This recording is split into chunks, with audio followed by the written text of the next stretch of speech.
शांति। प्रातः क्लास है 14 अगस्त 1968। रूहानी बाप रूहानी बच्चों को समझाते हैं।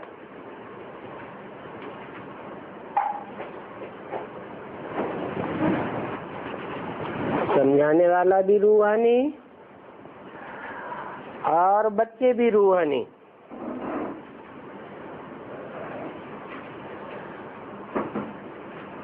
यहाँ सभी बैठे हुए हैं। कोई तो देह अभिमानी होंगे, कोई देही अभिमानी होंगे। कोई सेकंड में देही अभिमानी और कोई सेकंड में देह अभिमानी होते रहेंगे। ऐसे तो कोई कह न सके कि हम सारा समय देही अभिमानी होकर के बैठे हैं।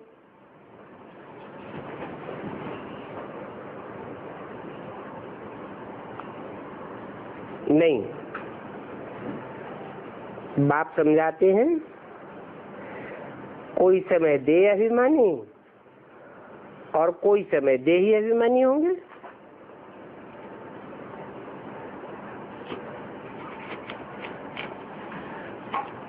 कैसे पता चले कि कब देह अभिमानी होकर बैठे हैं और कब देही अभिमानी होकर बैठे हैं?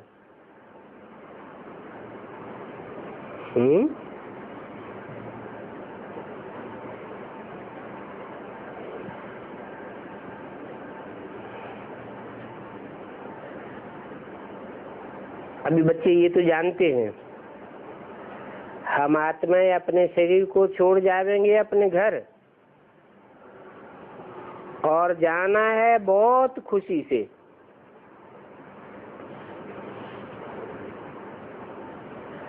सारा दिन चिंतन ही ये करते हैं हम शांति धाम में जावें, क्योंकि बाप ने रास्ता तो बताया है।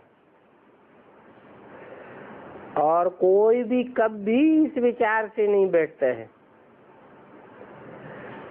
ये शिक्षा किसको मिलती ही नहीं है, ख्याल भी नहीं होगा। तुम बच्चे समझते हो ये दुखधाम है। अभी बाप सुखधाम जाने का रास्ता बताते हैं। जितना बाप को याद करेंगे उतना ही संपूर्ण बने यथा योग शांति धाम चले जाएंगे। यथा योग शांति धाम चले जाएंगे। यथा योग शांति धाम में जाना क्या होता है?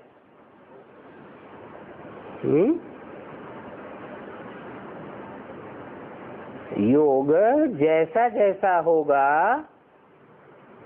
ऊंची कोटि का होगा, नीची कोटि का होगा, उतना ही शांति धाम में ऊंची स्टेज में जाएंगे। क्योंकि याद लगन को कहा जाता है, और लगाव में जो जितना तीव्र होगा वो बाप के उतने ही नजदीक जाकर बैठेगा। बाप तो है ऊंचे से ऊंचे, और बाप बुद्धिमानों की बुद्धि है।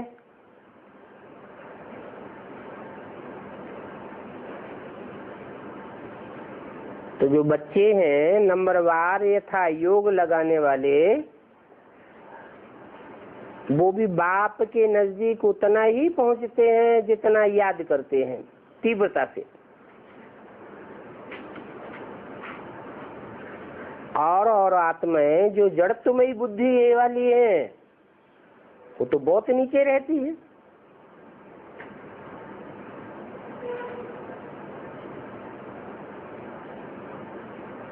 तो मुक्ति धाम यथा योग जाना है, जिसके लिए मनुष्य रुक गुरु करते हैं। परंतु मनुष्यों को बिल्कुल ही पता नहीं है कि मुक्ति, जीवन मुक्ति क्या चीज है।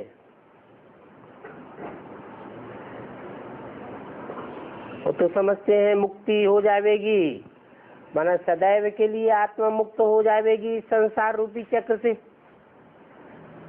परंतु ऐसे तो है नहीं। इस चक्र में तो सभी को आना पड़ता है। भगवान के लिए भी लिख देते हैं कि कल्प कल्प आते हैं, युग युग में आते हैं, और खुद के लिए कहते हैं हम मुक्त हो जावे, मोक्ष को पाए लेवे। ऐसा कैसे हो सकता है कि भगवान बंधन में बना रहे और आत्माएं मुक्त हो जाएं सदा काल के लिए?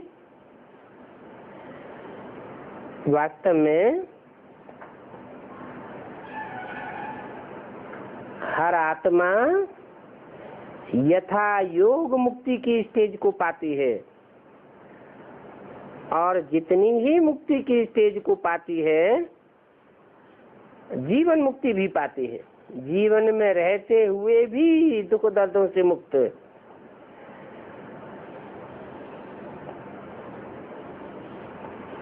तो दुनिया में कोई नहीं जानते हैं, क्योंकि ये नई बात है। तुम बच्चे समझते हो कि अभी हमको घर जाना है, बाप कहते हैं पवित्र बनो याद की यात्रा से। तुम पहले पहले जब आए थे, श्रेष्ठाचार्य दुनिया में आए थे, तो तुम सब सतो प्रधान थे। आत्मा ही सतो प्रधान थी।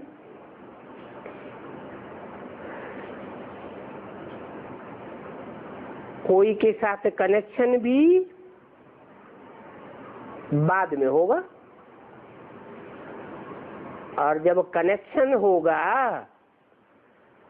तो जिसके साथ कनेक्शन होगा वैसा संग का रंग लगेगा। जब गर्भ में जावेंगे तो भी संबंध में आवेंगे। तुम जानते हो अभी हमारा ये अंतिम जन्म है।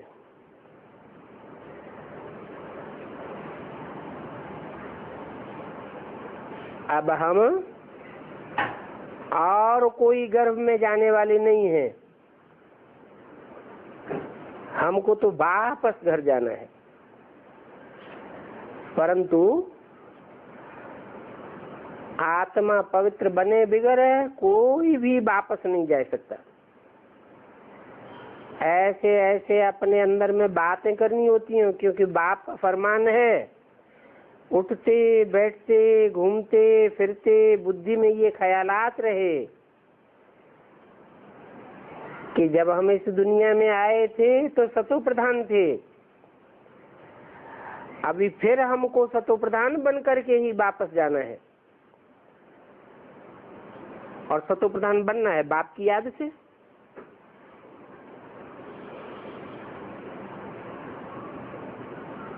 क्योंकि एक बाप ही है जो सदा सत्य है, सदा कल्याणकारी है। इस दुनिया में आने के बाद और जो भी आत्माओं के हम संसर्ग संपर्क में आए, कनेक्शन में आए, वो तो बाप समान उतनी सतो प्रधान नहीं हो सकती।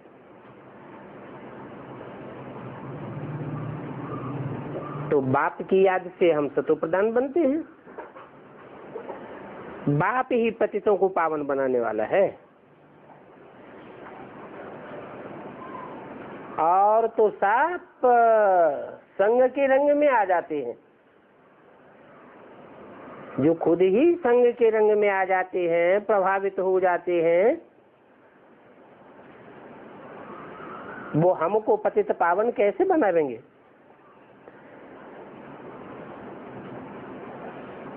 बाप बच्चों को युक्ति बताते हैं कि तुम पावन कैसे हो सकेंगे।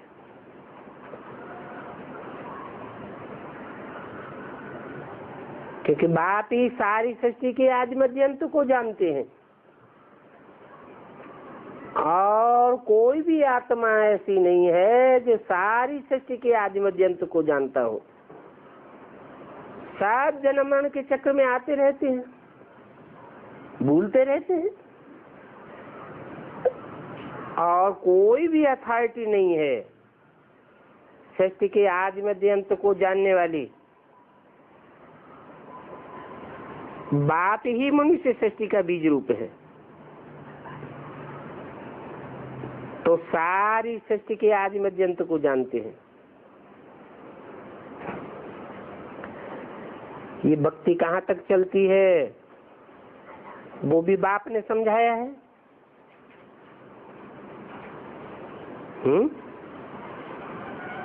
भक्ति कहाँ तक चलती है?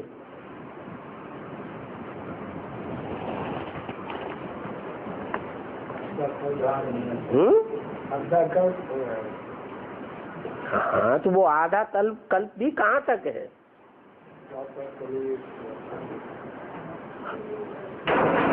कलयुग तो अब भगवान आ गया, कलयुग का अंत तो हुआ, लेकिन अभी भी भक्ति कहाँ तक चलेगी?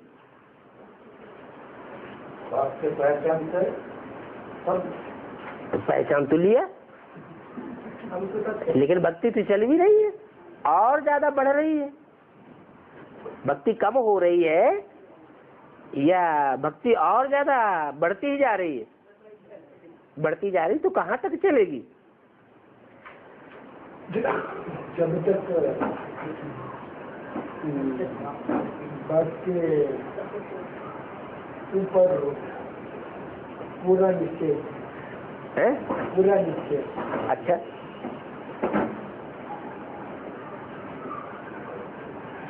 बाप के ऊपर पूरा निश्चय? अच्छा, एक कोई पूरा निश्चय नहीं हुआ होगा? सिर्फ ये के लिए लागू। हाँ, तो उसकी भक्ति खत्म हो जानी चाहिए। लेकिन सारी दुनिया सर्व का बड़ा। भक्ति कहाँ तक चलती है वो भी बाप ने समझाया है। कब तक चलती है? जब तक अति न हो जाए तब तक अंत नहीं हो सकता।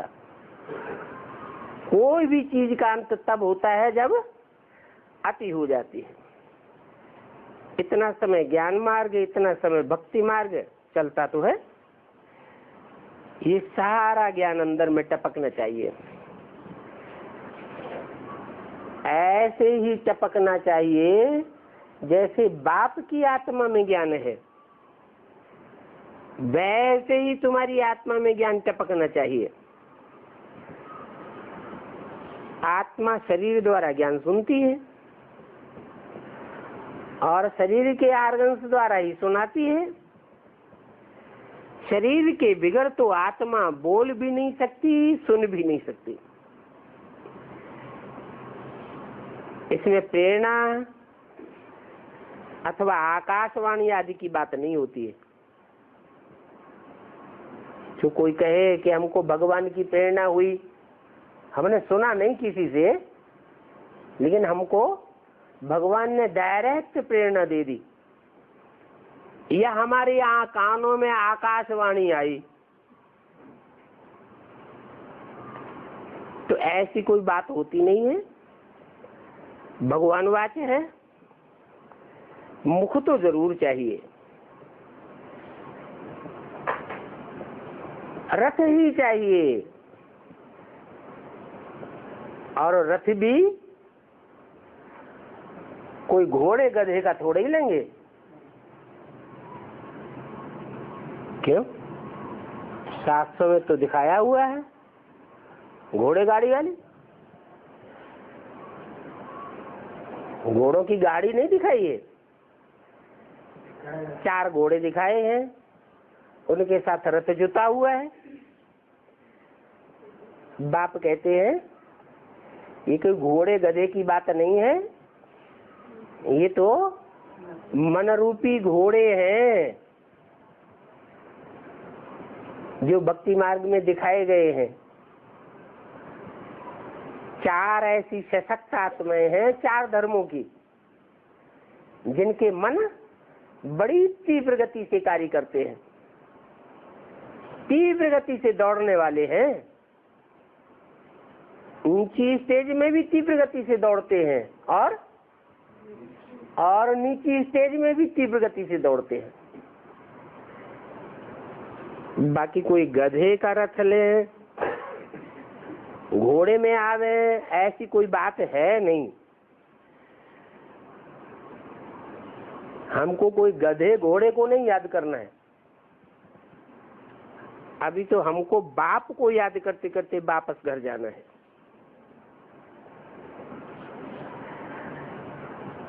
यहाँ तो हमको रहना ही नहीं है। दूसरा कोई मनुष्य ऐसे नहीं समझता है। तुम भी पहले समझते थे कि कलयुग 40,000 वर्ष का है, क्योंकि अज्ञान नींद में सोए पड़े थे। अभी बाप ने जगाया है।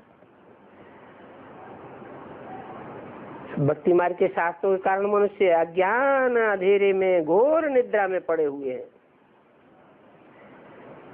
तुम भी अज्ञान निद्रा में थे, अभी तुमको ज्ञान मिला है।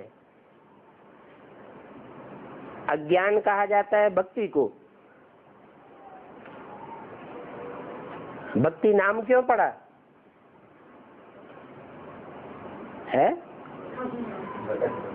क्योंकि बुद्धि भागती रहती है, बुद्धि को ठिकाना मिलता ही नहीं, बाप का परिचय ही नहीं मिलता। पक्का ठिकाना न मिलने की वजह से बुद्धि भटकती रहती है, तीर्थों में, ठिकानों में, गिरजाघर, मंदिर, गुरुद्वारों में। इसको कहा जाता है अज्ञान, अंधेरा। अंधेरे में भटकते हैं ना। और ये भक्ति रूपी अज्ञान भी आधा कल्प चलता है, आधा टाइम दिन और आधा टाइम रात। ये भी कोई नहीं समझते कि 2500 वर्ष से हम मनुष्यों की बुद्धि भटकती चली आई है। कब से? जब से ये द्वैतवादी गुरु लोग, मनुष्य गुरु इस सृष्टि पर आए, तब से सबकी बुद्धि भटकती रही। उससे पहले भटकना नहीं था। सबकी बुद्धि एकाग्र थी। कहाँ? आत्मिक स्थिति में। आत्मिक स्थिति में एकाग्र होने को भटकना नहीं कहेंगे, उसे कहेंगे दिन।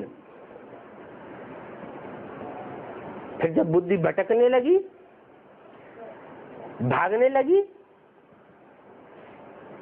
ठोकरें खाने लगी, तो कहेंगे अज्ञान रूपी अंधेरा। अब बच्चों को ये ख्याल करना है कि हम अपनी उन्नति कैसे करें, ऊंच पद कैसे पावे, अपने घर जावे और फिर नई राजधानी में आकर के ऊंच मर्तबा पावे। इसके लिए है याद की यात्रा। और याद की यात्रा में परिपक्व होने के लिए अपन को आत्मा तो जरूर समझना है। देहभान में रहेंगे तो याद ठहरेगी नहीं। जितना जितना आत्माभिमानी होने की पक्की प्रैक्टिस करेंगे, बाप की याद भी स्वतः ही आती रहेगी। हम सभी आत्माओं का बाप परमात्मा है, ये तो बहुत ही सहज है। परंतु मनुष्य पत्थर बुद्धि ऐसे हैं जो इतनी सहज बात को भी याद नहीं कर सकते, समझ नहीं सकते।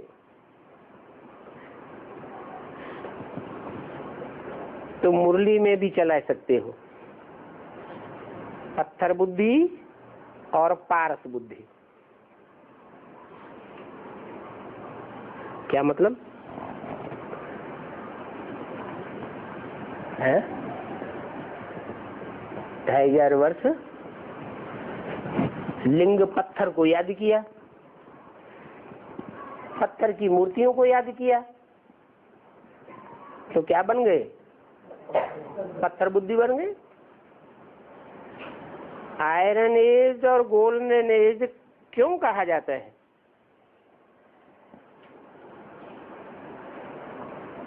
आयरन बहुत सख्त होता है और उसकी कीमत भी बहुत कम होती है, और गोल्ड की कीमत बहुत होती है, और मोल्ड भी होता है। मोल्ड होगा लेकिन टूटेगा नहीं। कोई ऐसे होते हैं, थोड़ा सा उनके संस्कारों को मोड़ने की कोशिश की जाए तो ज्ञान में से टूट पड़ते हैं।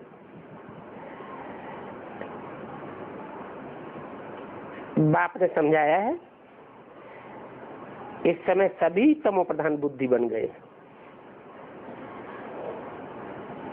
क्योंकि अभी भ्रष्टाचारी नाम तो है ना।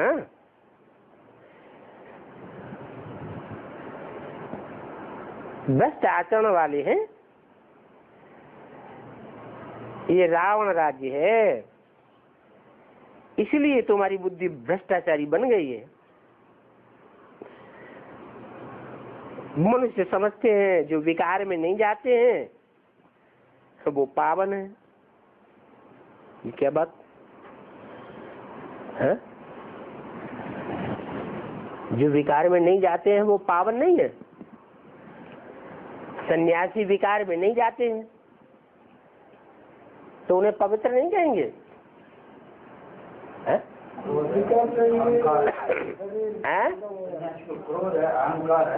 अहंकार है। अरे वो विकार में नहीं जाते तो पवित्र हुए ना।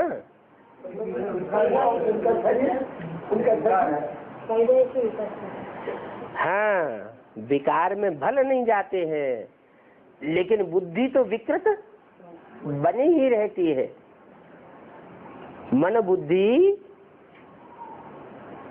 विपरीत कार्यों में लगती है या नहीं लगती है? लगती है। सन्यासियों का मिसाल दिया जाता है, बाप समझाते हैं, जो विकार में नहीं जाते हैं सन्यासी, वो अल्पकाल के लिए पावन बनते हैं। क्या थोड़े समय के लिए शमशानी वैराग आ जाता है, विकारों को छोड़ देते हैं। वो सदा काल के पावन देवताएं नहीं हो सकते। दुनिया तो फिर भी पतित ही बनी रहती है ना। पतित दुनिया में सदा काल के लिए पावन कहां से आवेंगे? पावन दुनिया तो होती है सत्ययुग। पतित दुनिया में सत्ययुग जैसा पावन तो कोई नहीं हो सकता। सत्ययुग में कैसा पावन होता है? और इस पतित दुनिया में जो सन्यासी पावन बनते हैं वो कैसे पावन बनते हैं? क्या अंतर है? हैं? हाँ, सत्ययुग में जो देवताएं होते हैं वो प्रवृत्ति में भी रहते हैं, मेल फीमेल साथ साथ जीवन में रहते भी हैं, और साथ साथ रहते हुए भी पतित नहीं बनते, और थोड़े समय के लिए भी नहीं, जन्म जन्मांतर के लिए पावन बनकर रहते हैं। और इस पतित दुनिया में बड़े सन्यासी बनते हैं, फिर भी अगला जन्म पतित पने से ही होगा। वहां तो रावण राज्य विकार ही नहीं होता, यहाँ तो रावण राज्य है।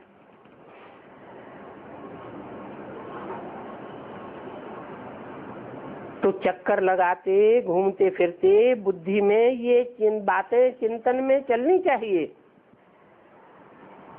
क्योंकि बाबा में भी ज्ञान है ना, ज्ञान का सागर है तो जरूर ज्ञान टपकता होगा। और तुम भी ज्ञान सागर से निकली हुई नदियां हो, तो नदियों का जल रुका रहता है क्या है? नदियों का जल भी बहता होना चाहिए।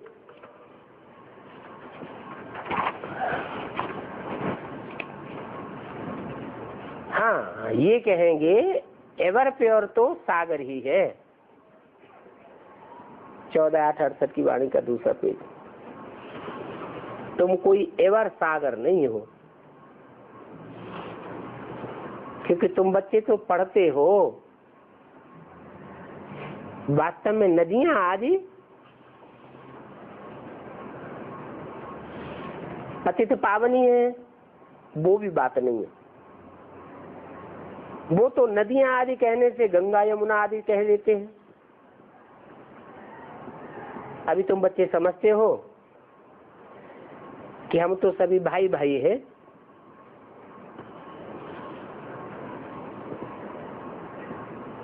हम आत्माओं को बाप पढ़ा रहे हैं और भाई भाई का अर्थ भी समझते हो। वो तो अर्थ को नहीं समझते हैं। क्या अर्थ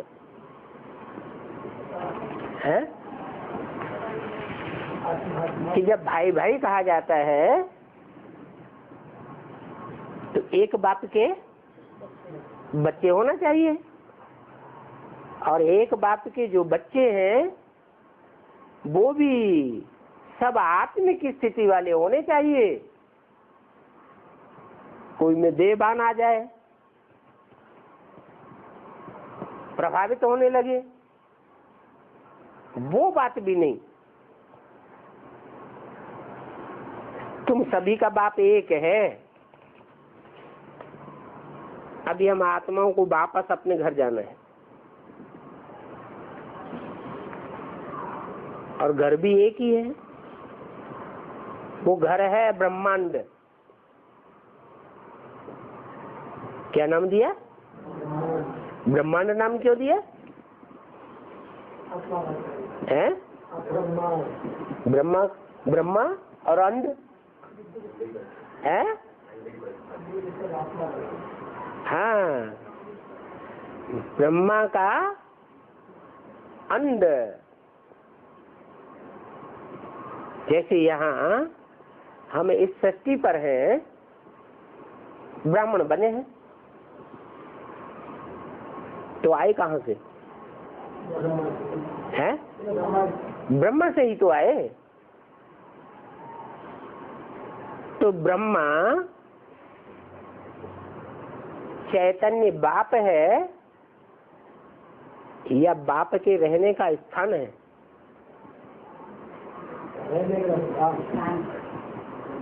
कहेंगे ब्रह्मांड,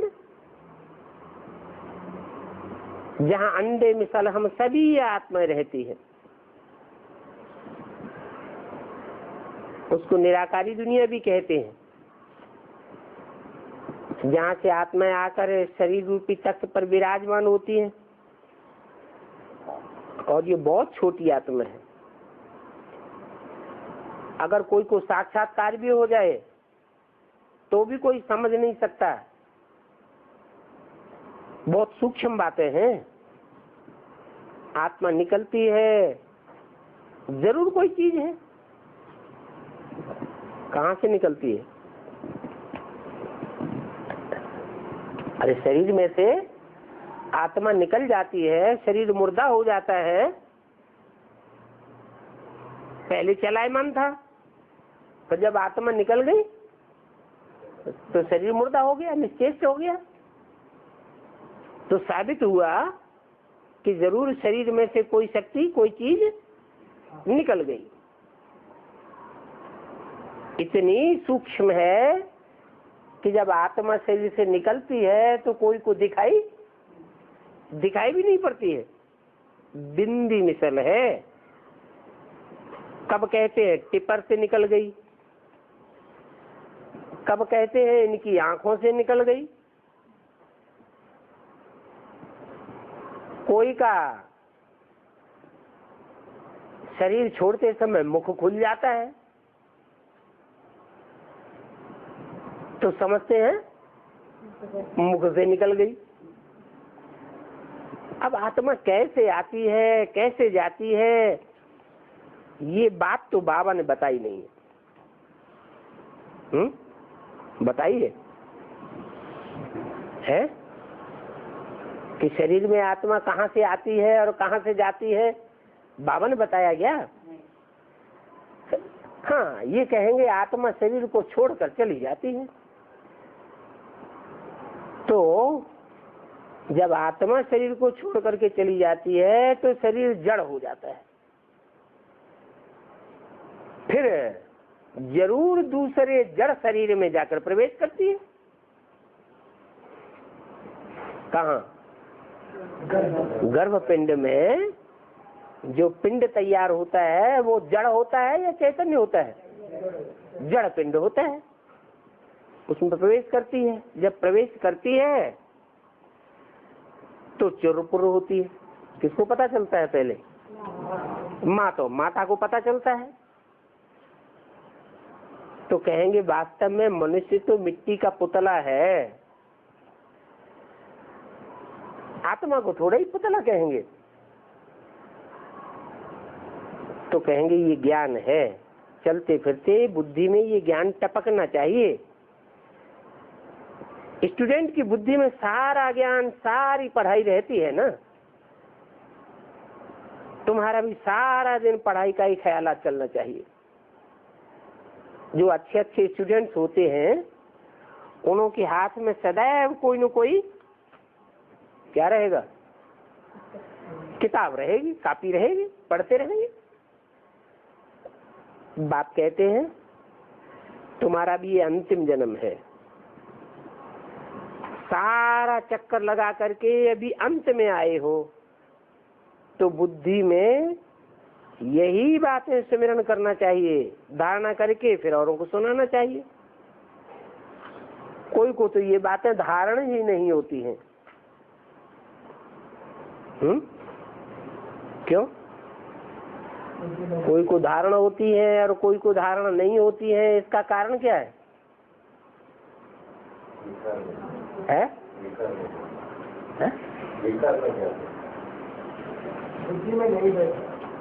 नहीं, ये बात भी सही है। ब्राह्मणों को ये बात का अनुभव है कि जब विकारी बनते हैं, जिन दिनों जीवन ज्यादा विकारी हो जाता है उन दिनों बुद्धि में से ज्ञान भाग जाता है, और जैसे जैसे हम निर्विकारी बनते हैं वैसे वैसे ज्ञान बुद्धि में टपकता रहता है। माने ज्ञान बुद्धि में ठहरे या न ठहरे उसका कारण क्या हुआ? प्योरिटी। जो पवित्र सोने की बुद्धि होगी तो उसमें ज्ञान ठहरेगा, और अपवित्र बुद्धि होगी तो ज्ञान बुद्धि में ठहरेगा नहीं। स्कूल में भी नंबरवार स्टूडेंट तो होते ही हैं, उन स्कूलों में भी सब्जेक्ट्स बहुत होती है, और यहाँ तो एक ही सब्जेक्ट है, एक ही अहम ऑब्जेक्ट है।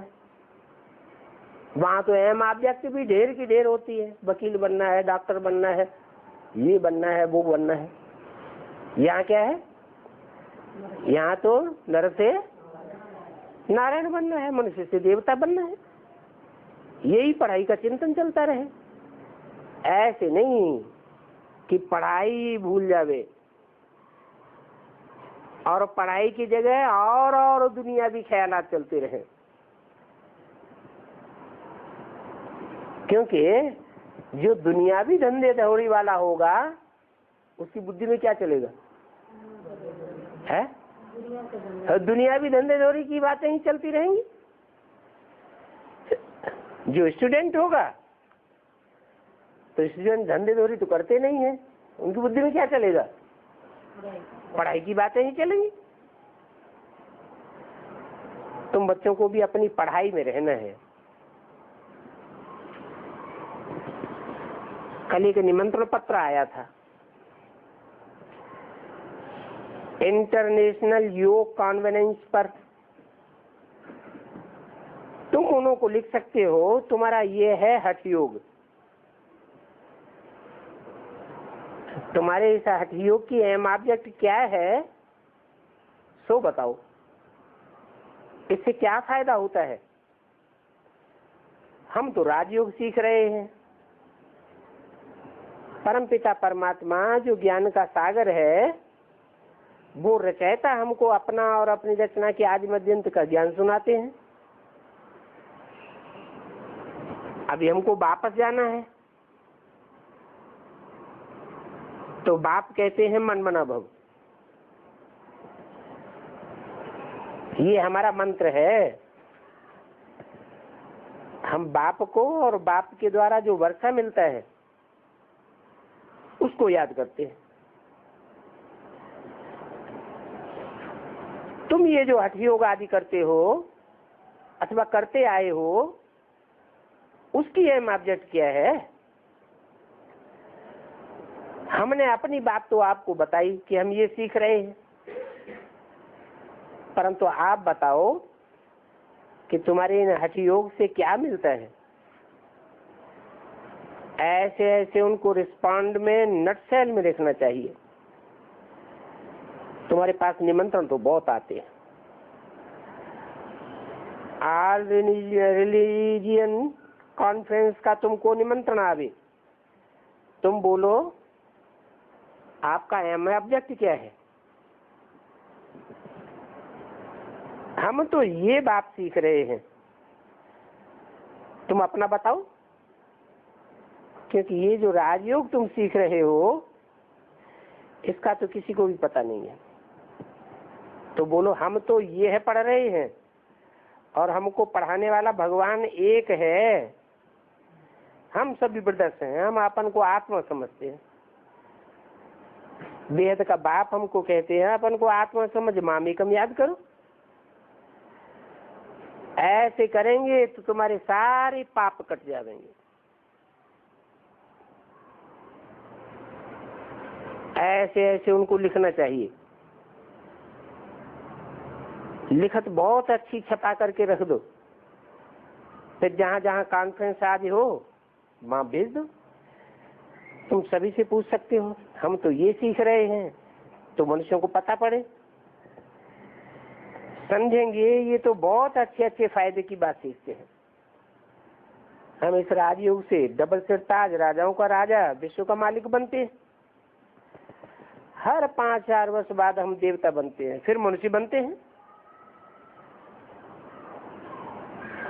पहले क्या बनते हैं? पहले ब्राह्मण बनते हैं। जरूर कहेंगे ब्रह्मा की औलाद सो ब्राह्मण। फिर जो पक्के ब्राह्मण बनते हैं सो देवता बनते हैं।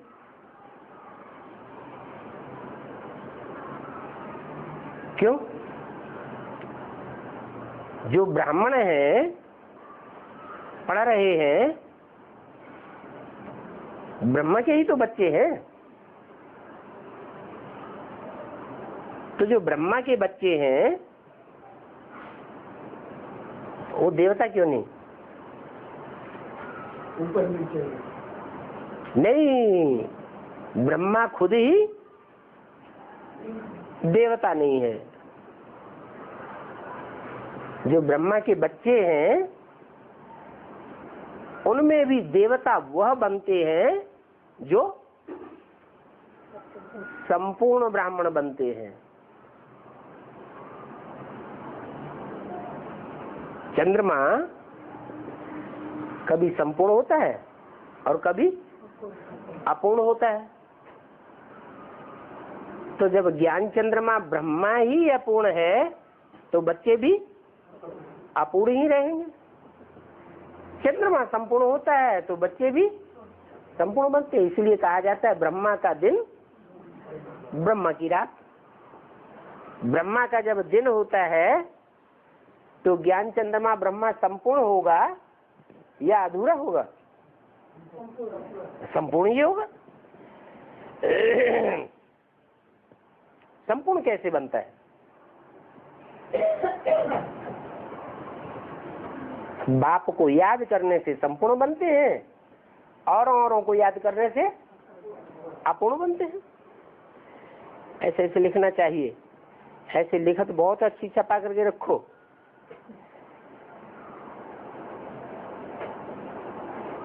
ऐसे ऐसे विचार सागर मंथन करके फर्स्ट क्लास लिखत बनानी चाहिए।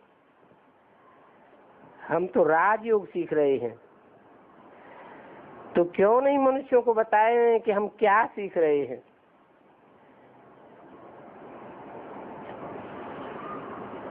इस राजयोग में क्या राज भरा हुआ है जो हम मनुष्य से देवता बनते हैं। तुमसे कोई उद्देश्य पूछते हैं, तुम्हारा उद्देश्य क्या है, तो तुम्हारा छपा हुआ रखा हो। हमारा एम ऑब्जेक्ट ये है, नर से नारायण बनना, नारी से लक्ष्मी। फिर उनसे भी पूछो, आप अपना एम ऑब्जेक्ट बताओ, आपके इस हठ योग से क्या प्राप्ति होगी। तुम तो फट से कह देते हो हमको विश्व की बादशाही चाहिए। जो विश्व की बादशाही और कोई को मिली नहीं है, राजयोग से ही विश्व की बादशाही मिलती है। ऐसे ऐसे लिखने से उनको भी टेम्पटेशन होगी। इसमें कोई हठ योग व शास्त्रार्थ आदि करने की भी बात नहीं है। तुम कोई से भी शास्त्रार्थ नहीं करेंगे। 1468 की वाणी का तीसरा पेज। उन हठ योगियों को, शास्त्रवादियों को शास्त्रार्थ का भी कितना अहंकार रहता है।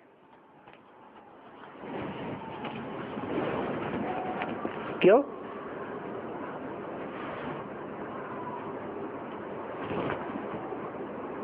वो अपन को शास्त्रों की अथॉरिटी समझते हैं। वास्तव में वो तो पुजारी है। जो खुद ही पुजारी है उनको अथॉरिटी कैसे कहेंगे? अथॉरिटी तो पूज्य को कहा जाता है। पुजारी को क्या कहेंगे? जो पुजारी होते हैं वो तो होते ही है पुरानी दुनिया में। द्वापर कलयुग को पुरानी दुनिया कहेंगे। तो ये क्लियर करके लिखना चाहिए हम क्या सीखते हैं। ब्रह्मा कुमारी का नाम तो दुनिया में बहुत मशहूर हो गया है। तुम पूछ सकते हो तुम्हारे इस हठ योग का एम ऑब्जेक्ट क्या है? बोलो। योग दो प्रकार के होते हैं। एक होता है हठ योग और दूसरा होता है सहज राजयोग। और वो सहज राजयोग तो कोई भी मनुष्य सिखला ही नहीं सकता, क्योंकि मुश्किल को सहज करने वाला एक भगवान ही गाया हुआ है।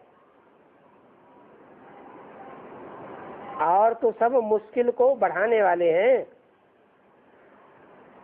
राजयोग तो परमपिता परमात्मा ही सिखाते हैं। बाकी जो तुम्हारे ये अनेक प्रकार के योग हैं वो सब योग मनुष्यों की मत पर है।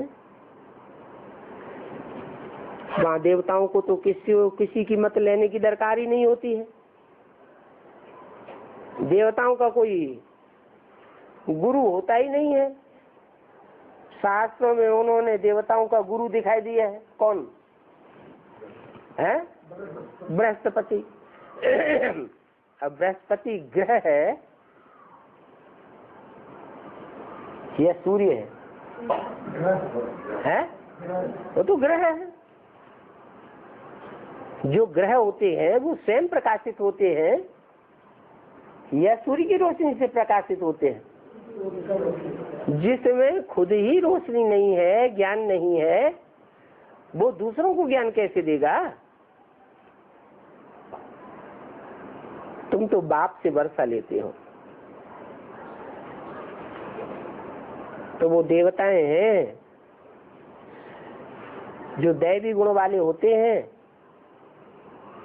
हैं तो 2 बाहों वाले मनुष्य, परंतु उनमें दैवी गुण वाले हैं, इसलिए देवता कहा जाता है। और जिनमें दैवी गुण नहीं होते हैं, आसुरी गुण होते हैं, उनको कहा जाता है असुर। उन्होंने तो देवताओं को और असुरों को साथ साथ दिखाई दिया है। शास्त्रों में क्या दिखाया है? देवताओं और असुरों की लड़ाई लगी। और देवताएं होते हैं सत्ययुग त्रेता में, असुर होते हैं द्वापर कलयुग में। तो लड़ाई कहाँ की दिखा दी? इस संगम युग में जब भगवान बाप आते हैं तो जो बाप के बच्चे बनते हैं वो हैं देवताएं, और जो नहीं बनते हैं वो हैं असुर। हाँ, ये कहेंगे कि बाप जब आते हैं तो कोई मुकर्रर रथ का आधार लेते हैं। ये भी तुम बच्चे जानते हो कि देवताओं का भी राज्य था, फिर वो कहाँ गया, 84 जन्म कैसे लिए, इसके लिए सीढ़ी पर समझाना चाहिए। ये सीढ़ी का चित्र बहुत अच्छा है। जो तुम्हारे दिल में है वो तुम्हारी सीढ़ी में है। जो सीढ़ी का ज्ञान किसी को समझा नहीं सकते हैं उनको जट कहेंगे। सिर्फ सीढ़ी का ज्ञान। और चित्रों की बात क्यों नहीं बताई है? हाँ, कि जो भारतवासी होते हैं वही सीढ़ी 84 का चक्र पूरा चढ़ते हैं और वही उतरते हैं। तो चढ़ाव उतार का उनको पता रहता है और दूसरों को पता होता ही नहीं, पूरे 84 जन्म लेते ही नहीं। तो कहेंगे जट बुद्धि। जट लोग क्या पढ़ेंगे? सारा मदार पढ़ाई पर है। पढ़ाई है सोर्स ऑफ इनकम। ये सबसे ऊंची पढ़ाई है, दी बेस्ट है। क्यों? सबसे ऊंची पढ़ाई क्यों? क्योंकि पढ़ाने वाला ऊंच से ऊंच भगवान है।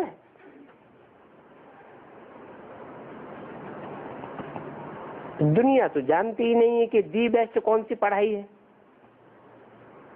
इस पढ़ाई से मनुष्य देवता डबल क्राउन बन जाते हैं। अभी तुम डबल सिर ताजधारी बनने की पुरुषार्थ कर रहे हो। पढ़ाई तो एक ही है और एक ही पढ़ाई से राजधानी स्थापन हो जाती है। राजा भी बनते हैं तो रंक भी बनते हैं। बाकी ये कहेंगे वहां दुख की बात नहीं है।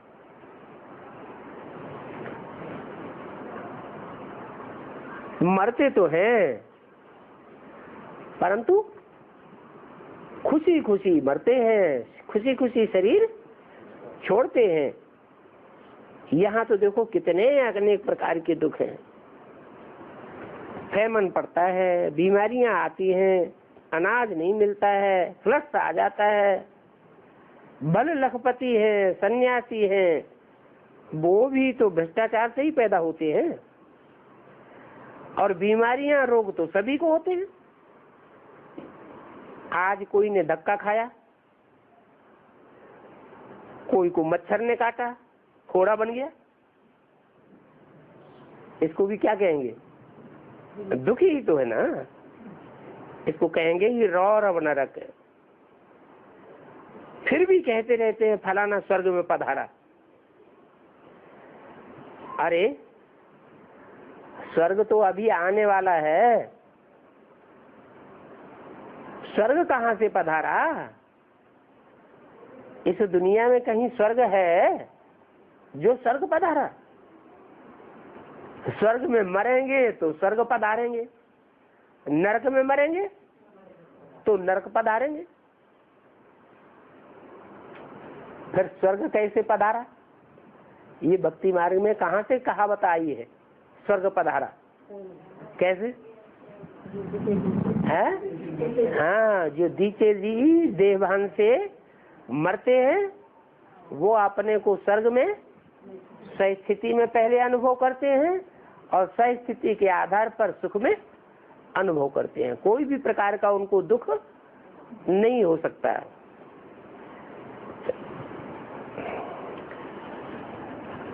तो ये बातें किसी को भी समझाना बहुत सहज है। अभी बाबा ने ऐसे ऐसे प्रस्ताव दिया है, लिखना तो बच्चों का काम है। बच्चों को खुद धारणा होगी तो लिखेंगे। मुख्य बात बच्चों को समझाते हैं कि अपन को आत्मा समझो, क्योंकि अभी आत्माओं के लोक में वापस जाना है।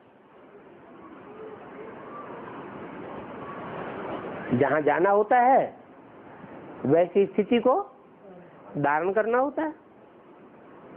हम सतो प्रधान थे तो खुशी का पारावार नहीं था, हम विश्व के मालिक थे। अभी फिर हम तमो प्रधान बने हैं तो सहज पॉइंट्स, और बाबा तो ये पॉइंट समझाते ही रहते हैं। अभी कलयुग है, पहले सतयुग था, 84 जन्म सतयुग वाले ही लेते होंगे।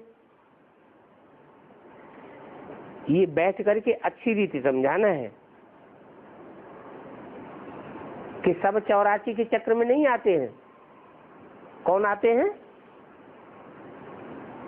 जो सतयुग में आदि में आए थे वो 84 के चक्र में आते हैं। नहीं मानते हैं तो समझा जाता है ये हमारे कुल का नहीं। पढ़ाई में तुम बच्चों को दिन प्रतिदिन आगे बढ़ते जाना है, पीछे थोड़ा ही हटना है। दैवी गुणों के बदली आसुरी गुण धारण करना, इसको क्या कहेंगे? आगे बढ़ना या पीछे हटना है? कहेंगे पीछे हट गया। बाप कहते हैं विकारों को उड़ाते रहो, दैवी गुण धारण करते रहो, बहुत हल्का फुल्का रहना है। देवभान के कारण ही भारीपन आता है। ये शरीर छीछी है, इनको छोड़ना है, क्योंकि हमको तो अब घर जाना है वापस। बाप को याद नहीं करेंगे तो हम गुलगुल बनेंगे नहीं, बहुत सजाएं खानी पड़ेंगी।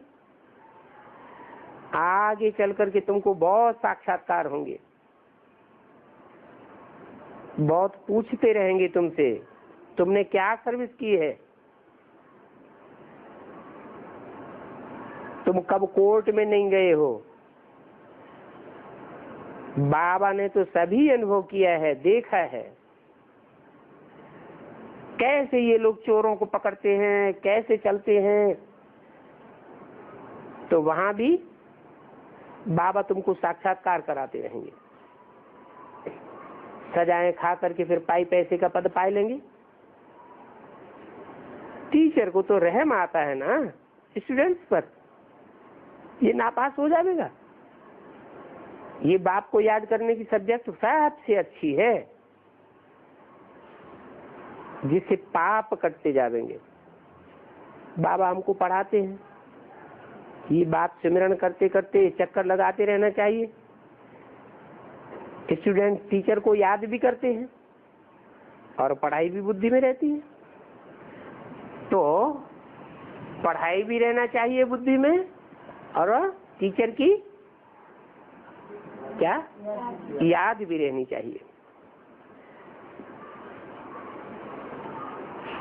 टीचर से योग तो जरूर रहेगा। बाप हमको पढ़ाते हैं, ये बुद्धि में भी रहना, बुद्धि में रहना चाहिए। हम सब भाइयों का एक ही टीचर है और वो सुप्रीम टीचर है। आगे चल करके बहुतों को मालूम पड़ेगा, धून धूनी लग जाएगी। अहो प्रभु तेरी लीला, महिमा करते करते मरेंगे। परंतु महिमा करते करते तो मरेंगे, परंतु पाए नहीं सकेंगे। देह अभिमान में आने से ही उल्टे कर्म करते हैं। बाप कहते हैं देही अभिमानी होने से अच्छे कर्म करेंगे। तुम्हारी भी अब है तो वानप्रस्थ अवस्था, वापस जाना ही पड़ेगा। हिसाब किताब चुकतू करना, सबको वापस जाना है। कोई वापस जाना चाहे अथवा न चाहे, लेकिन जाना तो जरूर पड़ेगा। ये क्या बात है? ऐसा कोई होगा जो वापस न जाना चाहे इस दुनिया से? है? है? नहीं, जाना पड़े, लेकिन कोई ऐसा हो कि जो इस दुनिया में अच्छा समझता हो, अपने को न जाना चाहे। है? अरे किसी को यही अच्छा लगता है तो क्यों जाना चाहेगा?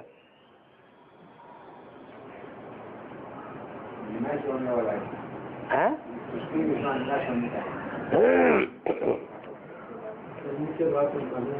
नाली का कीड़ा होता है,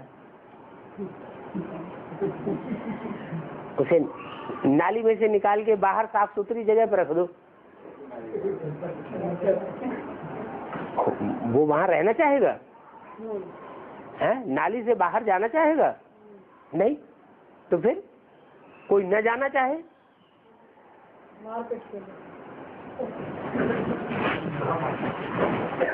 10 करोड़ देवताई देव आत्माओं के अलावा जितनी भी देवात्माएं होती हैं, वो सब इस दुनिया में आकर के गोमूत्र का सुख भोगती है या देवताई सुख भी भोगती है? गंदा सुख ही तो भोगती है। तो जिनके जन्म जन्मांतर के संस्कार पड़े हुए हैं, कल्प कल्पांतर के गंदगी का सुख भोगने के, वो वापस जाना चाहेंगे? है? उनको कोई कहे कि सुखधाम जावेंगे तो शांति धाम आवेंगे, इसलिए चलो जल्दी जल्दी सुखधाम। जो पहले पहले सुखधाम जावेंगे वो पहले पहले, जो मुक्ति धाम पहले जावेंगे वो पहले पहले सुखधाम में भी आवेंगे। चलो जल्दी मुक्ति धाम, तो वो जाना चाहेंगे। सन्यासी क्या कहते हैं? स्वर्ग के सुख काग विस्ता समान। वो तो जाना ही नहीं चाहते, फिर भी भले जाना चाहें या न चाहें, वापस तो जाना ही पड़ेगा। ओम शांति।